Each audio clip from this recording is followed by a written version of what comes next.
So how do you get people to come to you? How do you, as Michael, get people to find out about your programs and events and then eventually come to your events? So obviously, the best way is to have as many connections as possible. But once you have connections, you want to show up in front of them.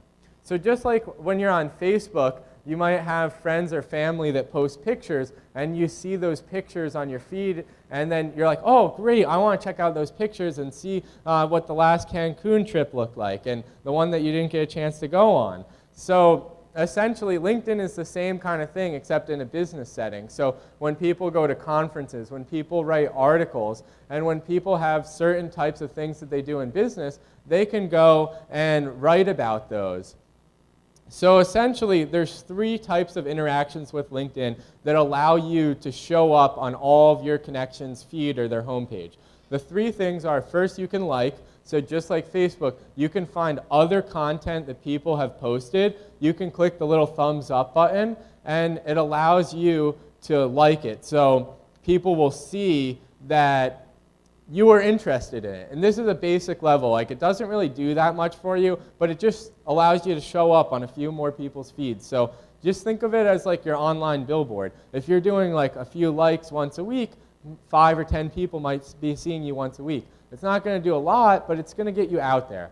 Once you master the likes, the next thing you can do is comment. So if you find something in a group, if you find something that someone posts on your feed and it's interesting to you, like let's just say someone posts an article on the new policies in China that they recently put a lot of money in the market, and you're really interested in emerging markets, and you're really concerned about like the Chinese stock market is going to be even worse. What you could do is like post a comment and say, wow, that's great that Chinese are allowing their pension funds to invest. Like, hopefully that's going to protect emerging markets from being damaged more. And then other people that are interested in that might see your comment, and they're going to see, wow, this person really knows their stuff. And if you're a financial planner like Amber, and the people that are seeing your feed see that you really know your stuff about emerging markets, and they have some money that they want to invest, like maybe they're going to look to you as an expert and want to talk to you more because they see that you're kind of sharing what you know, you're being part of the conversation. Then from there, once you learn how to become part of a conversation, then you can master the conversation. There's 2 ways that you can control and master the conversation. The first way is you can share. And this is easy. You can share something as simple as another article that you find. So let's just say, to the example that Michael had when he played the video about the Rodale Institute, let's just say that you're really interested in organic farming, and you found an article that was great that says like the deadly dozen, the 12 worst vegetables with pesticide and the ones that you should buy organic. So if you're really interested in organic, or you have people that you know that you're connected to are interested in organic, you might want to share that article because now they know that these are the 12 vegetables that they should make sure they buy the organic vegetables instead of buying the regular vegetables. So by having that, it really gives you an opportunity to drive the conversation. And as soon as you share something, you have the ability to get comments and likes on what you share. So it can go out to not just the people that you know, but the people that like you. In other words, so if they have connections, it will go out to them. People that comment on what you have,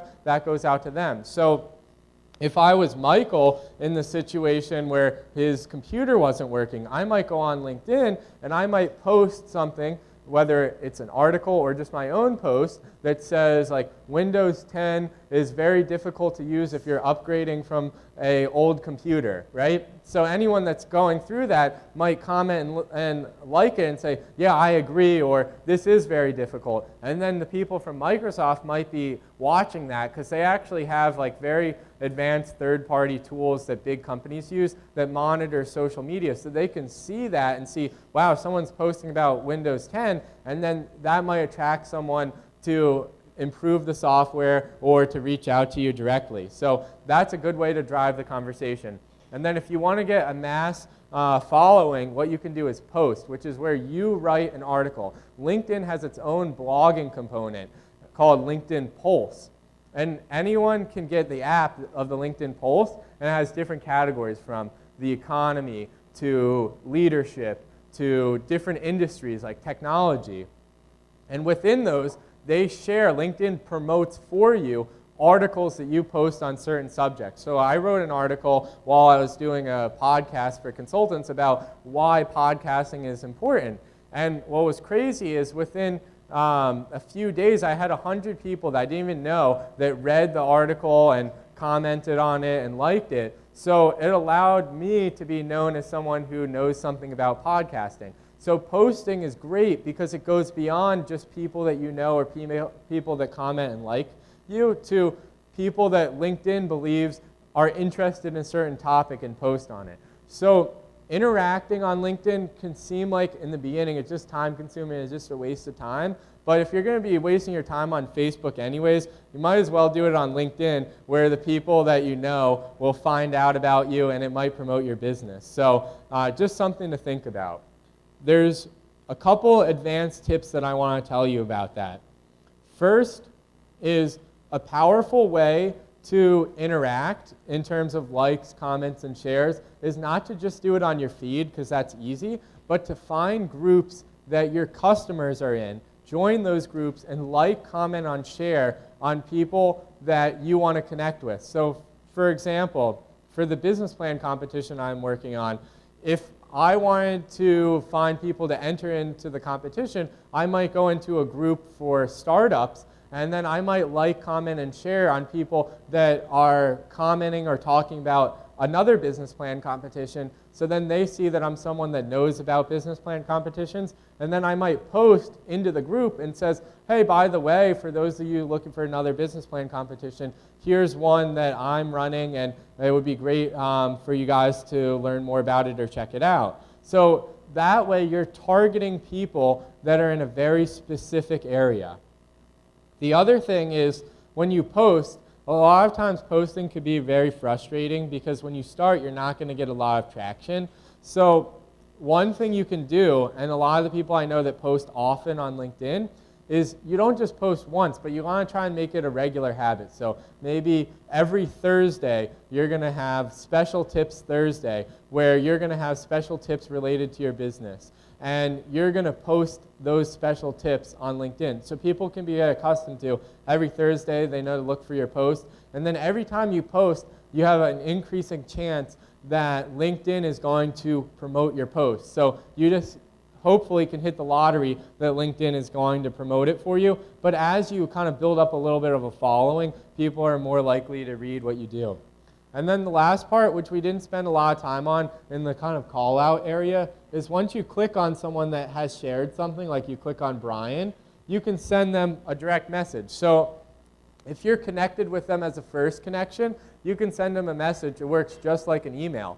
So what's really great is a lot of people don't get a lot of messages in their LinkedIn, unless you're Michael. So essentially, when they get a message from you in their LinkedIn, you might be the only person that sent them a message that day or that week. So it's not like their inbox that's completely full. It's a lot less volume, so you're more likely to catch someone's attention because they don't have a lot of volume of messages in their LinkedIn.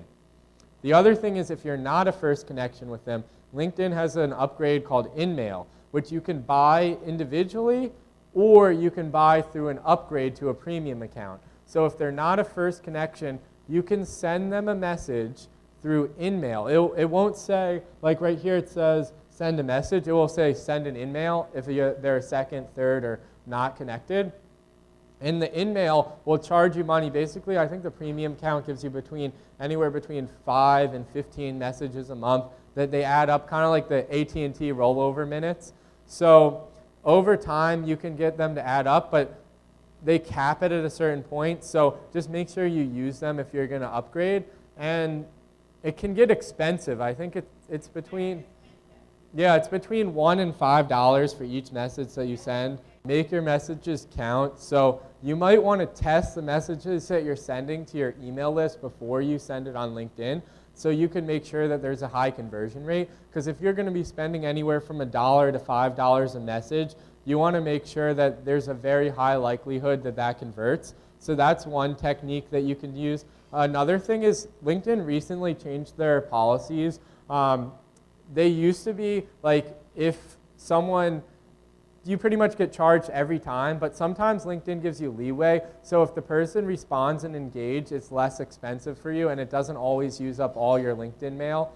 The other thing is, like I said, groups can be very powerful. So if you join a group and then you message someone in that group, it doesn't use up your InMail because the group has a slightly different messaging component than InMail because it's already saying you're in the group, which is almost akin to a first connection. So those are some tips, but it can get very complicated in calculating the ROI of messages and really trying to optimize that.